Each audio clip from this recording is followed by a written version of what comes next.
everybody, welcome to What the Flick. Fear the Walking Dead, Season 2, ending next week with a 2-hour finale. Wow. Francis and Tim and Alonso, what do we got?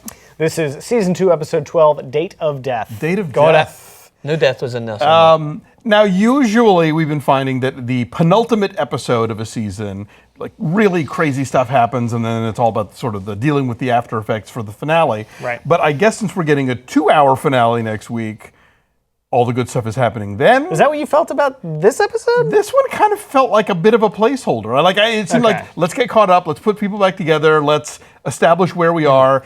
I mean, I thought that I liked the sort of extended metaphor about parenting, which the show's been kind of pursuing all along anyway. For 2 seasons now, yeah. Yeah, but I think really kind of put a fine point on it this time in terms of talking about, parents and children and what happens when, letting them go but keeping them close, and, when they reach a level of independence, and how do you cope with them once they're adults after you've taken care of them as children and all that stuff. So, that all kind of came through interestingly. But in terms of big major plot shakeups, and I'm not saying it's a bad thing, but I'm saying we didn't get that in a next to last week episode the way we would have normally. Yes, yeah. So they probably smashed it into next week. The big finale, yeah.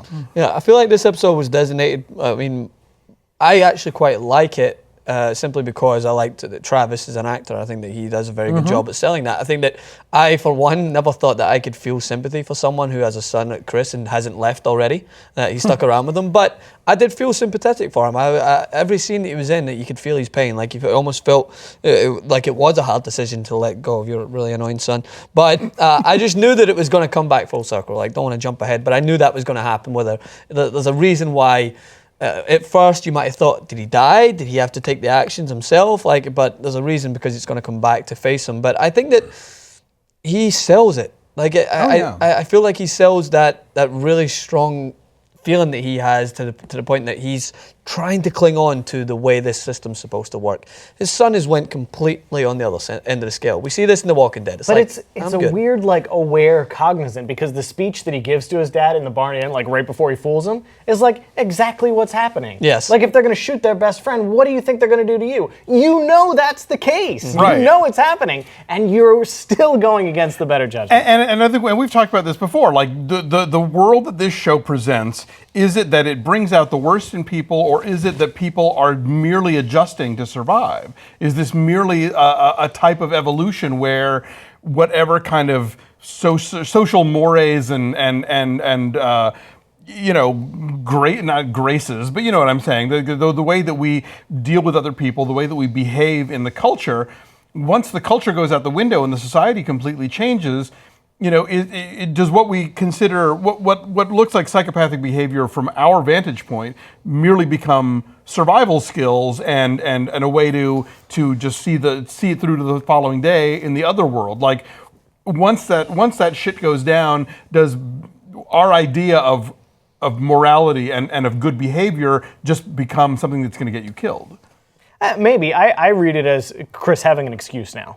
Well, sure. Yeah, no, I think so. I think a lot of what they're doing in the name of this is the new way, this is the new world, is just oh great, we could be cruel and kill people and take whatever we want, and the world is ours. Absolutely. I think there's a lot of rationalization going on with a lot of these characters. But at the same time, I think there is a case to be made that, the new boss is not the same as the old boss, and so there is a shift that has to happen if you want to survive. It's the acknowledgement of it all. It's you can do it. As we know, we've seen in The Walking Dead, those of us that have been through that process, seen main characters really get taken advantage of because they're not willing to do what has to be done in order to survive in the world. And many times they have to face the consequences where if they're not willing to kill someone, that person can come back. If that person has got ulterior motives, comes back and haunts them. Whereas Chris, as you mentioned, Tim, I think that he is using this as an excuse, and it's shown through the fact that he doesn't want to acknowledge it. His dad's saying, where's your remorse? How can you just simply eat, have all this all over your face, not even worry about a man that you just killed? And that's where the alarm bells go off, because on paper, he has the fundamental skills to survive in this world. He's willing to do what it takes. He's willing to be ruthless when he has to be, but he's going to fall across the other side of it because he doesn't actually acknowledge that when he's doing it. So he's not going to think rationally. He's going to go to the shoot to kill motto rather than try to de-escalate a situation. Right. So we've seen the Travis type character in The Walking Dead. Yes. And that character does not Gets survive eaten in alive. that world. Yeah, he doesn't make it 2 seasons. Yeah. So Travis is like a strange control on this show. Someone who, like, yes, he's been through a lot, and yes, he's had to deal with a lot, but he really hasn't changed since season 1, episode 1. Yeah. He still feels roughly the same thing that he did before. And Chris said that to him. He's like, you showed that you had what it took. It's like it's kind of this switch in power where his son's telling him, you showed me you had what it took surviving this world, but then you got soft. Well, specifically putting his mom down. Yeah, but I think that was a mercy killing, right? You know, and this is just killing, you know. No, you're right. I think there's a lot of what Chris does that is merely just him wanting to do it anyway, but at the same time, you know, it may be that's what's required. I'm glad you pointed out though that this episode is a showcase for Cliff Curtis, because he is terrific. And I actually was recently rewatching. Do y'all know the movie Once Were Warriors? It's a New Zealand movie from 1994. A very big deal at the time, and like was a big breakout film of that year. And for the cast of the film, the 3 leads were Rena Owen and Tamira Morrison, both of whom pop up in Star Wars Episode 2, but they've also done a lot of other cool stuff. But I mean, together, and Cliff Curtis. I'd forgotten that Cliff Curtis was like.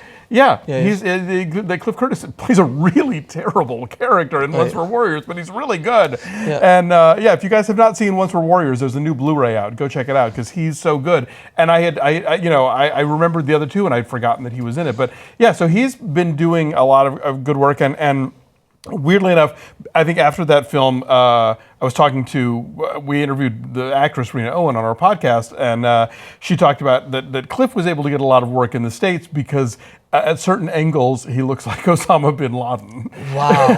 And so that got him cast and stuff as Jesus. Like, terrorist number 3 or whatever, ambiguous nationality. Exactly, that Anthony ways. Quinn sort of thing. Yeah. But yeah, no, he's always been a really strong actor, and I think this show, especially this episode, I think he and Kim Dickens both really got these great speeches and just kind of, this show allows for pauses more than a lot of other shows where people can actually sort of like stare at each other and take in information or deal with the gravity of what's going on. I mean, so many other shows are so like quickly edited, or there's always music bed, or there's always something going on. And while there are obviously moments of, hectic, going on. Those Walker things that pop around once in a while. Or people trying to storm the gates of the hotel or whatever. There's also, they can slow it down a little and really find these human moments. And I think the cast makes the most of that opportunity. Yeah, I thought that was a great scene out on the pier with Kim Dickens and Alicia Dad. I didn't see that coming. I thought it was going to be her that was going to be maybe involved, because she almost gave off this essence that she was guilty about doing something, which again was withholding the real information, but I didn't see it being solely on that, him being suicidal. Yeah, I saw the suicide when... back in the episode where Nick was talking to what's-her-name that turned in the very first episode, Olivia? I think something like that. Whenever there's something, given that there were vague circumstances about a car accident, I'm like, oh, okay, well, that's probably... Yeah. But I thought, like, that scene could have been... faster, more patronizing, or like confusion, or somebody storms away in a huff or can't accept it. And I just felt it was like really adult and emotional and convincing. Let's talk about this thing. Yeah, and it was a rare moment of like realism on this show, because we get so much like, well, how would these people act in the zombie apocalypse? This is like, well, how do you act when you have to tell your daughter that her father killed herself and himself. Yeah, that's and I agree with that completely. And I think that it brings the whole essence of the show together. Where I hate that far too often we'll tear apart minor details, which is common with a show like this. But it's our job. Yeah, it's The Walking Dead is always gonna draw me in based on character building. I'm always gonna be intrigued to see that same thing that you mentioned. Like, oh yeah, how did they respond in a post-apocalyptic world? But also, where's the line? Like, where's the line when you don't even realize that, like, you could take those 2 characters out of that whole situation and put them in a bar setting or anywhere else, and this conversation would still go the exact same way. The post-apocalyptic world doesn't mean anything in that moment, and that's what I like about this show, is that, yeah, you can toy with how they're going to react in a crazy situation, but they really have to deal with real-life relationships and real-life interactions whilst all this craziness is going on outside. I just had a thought. Were there any walkers in this episode? That's what I mean. There was a couple, maybe. Just walking around on the beach, not really Yeah, important. the beach, But but, I there was mean, no like- focus on it. And it's Yeah, happened quite a interesting. lot in The Walking Dead, and it happens in episodes like this. The only flaw that I have here, which is one that I thought, why has this not been pointed out more, is that it's a humongous place, like a humongous hotel. And how many of them are there? Like 8 or 9, like core characters? I think there's like 20 hotel guests, though. Is there, now? Well, I mean, No, I'm I just, know what you're saying. how can they not find their way into that area? It's not. There's no way that's secure enough. I thought you were but saying like, why yeah, not why let they them all in? bunch Why at they the coming in fence front asking gate? to Like, come in? there's Yeah. not a big sign saying enter here, and all of a sudden we're like, oh, there's a zombie apocalypse going on, but I got to enter the right way. I'm not going to walk through a door that says exit. Well, No, you know, you're I gonna mean, find your way. it's funny because a friend of mine used to refer to those kind of big resorts in tropical areas as pleasure prisons. Yeah. You know, because like they were very sumptuous and whatever, but at the same time they were very walled off again away from the communities that they were right next to in, you know, be it in Mexico or you know, Jamaica or whatever, these various parts of the Caribbean and Central America.